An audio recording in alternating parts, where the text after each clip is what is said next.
Companies ఒక ఫ్రెషర్‌ని hire చేసుకునేటప్పుడు ఎలా ఉంటుందంటే, వీడేదో 1 ఇయర్, 2 ఇయర్స్ నా దగ్గర వర్క్ చేయాలి అనే ఎక్స్‌పెక్టేషన్‌తో ఏ కంపెనీ హైర్ చేసుకోదండి. They want to generate leaders. Like long term మా కంపెనీతో ఉంటారు అనే మైండ్ సెట్‌తోనే హైర్ చేసుకుంటారు.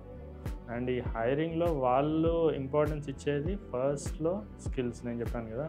Like technical skill, communication skill, aptitude, attitude. ఇందులో attitude and communication are the key. ఎందుకంటే టెక్నికల్‌గా I'm not giving you kind of very big senior role. Campus రిక్రూట్మెంట్‌లో మీకు జాబ్ ఇచ్చేది ఎంట్రీ లెవెల్ జాబ్. సో ఆ జాబ్ అనేది చేయగలిగేదే. అండ్ కానీ మీకు కమ్యూనికేషన్ స్కిల్ సరిగ్గా లేదనుకోండి, ఇది ప్రాబ్లం ఎలా అవుతుందంటే, లైక్ ఫర్ ఎగ్జాంపుల్ నేను మీకు సెలెక్ట్ చేసుకుంటాను. Okay, based on your interview, based on your like online interview, technical skill interview అన్నీ చేసిన తర్వాత I will hire you. But ఆ తర్వాత ఏమవుతుంది, నేను మిమ్మల్ని ఆన్బోర్డింగ్ చేస్తాను. ఆ తర్వాత ఒక 30-40 డేస్ ట్రైనింగ్ ఇస్తాను. ట్రైనింగ్ ఇచ్చిన తర్వాత కూడా there are certain situations where you need to depend on your seniors.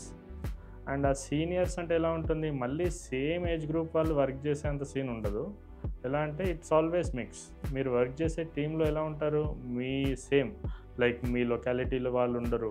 వాళ్ళకి మీ అలవాట్లు తెలీదు, మీ గురించి ఏమీ తెలీదు, మీ పేరే కొద్దిగా తేడా అనిపించచ్చు వాళ్ళకి. ఎందుకంటే India is like multi cultural, multi lingual nation కదా. సో ఎవరి గురించి తెలియదు. ఇటువంటి వాళ్ళందరూ కూర్చొని ఒక ప్రాజెక్ట్లో వర్క్ చేయాలి.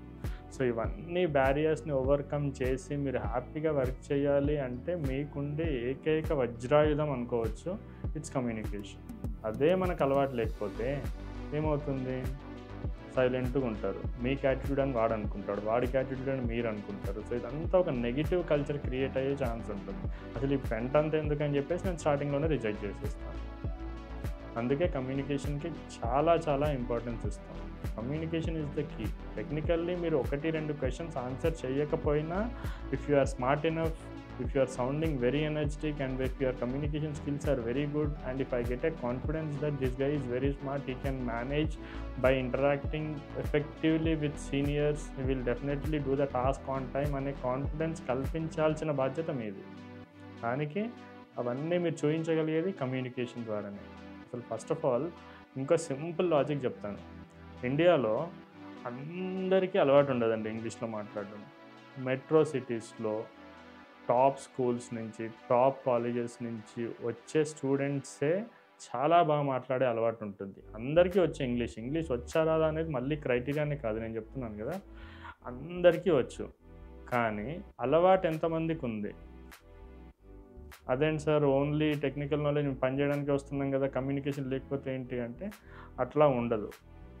ఫర్ ఎగ్జాంపుల్, ఒక స్టూడెంట్గా మీరు ఎంత చదువుకున్నా, ఎంత ఫ్యాకల్టీ చెప్పినా, ఎంత పేరెంట్స్ చెప్పినా కానీ ఫైనల్గా చదువుకునేది మీరు, పర్సంటేజ్ వచ్చేది మీకు, దానివల్ల ఎఫెక్ట్ అయ్యేది మీ లైఫే. అది పాజిటివా నెగిటివ్ అనేది మీరు మీద డిపెండ్ అయి ఉంటుంది. కానీ వర్క్లో ఎలా ఉంటుంది, మీరందరూ కలిసి వర్క్ చేయాలి ఒక ప్రాజెక్ట్ మీద. ఒక 8 మెంబర్స్ టు 16 మెంబర్స్ వరకు వర్క్ చేస్తున్నారు అనుకోండి. అందులో ఎవ్వరు సరిగ్గా చేయకపోయినా ఓవరాల్ ప్రాజెక్ట్ ఎఫెక్ట్ అవుతుంది.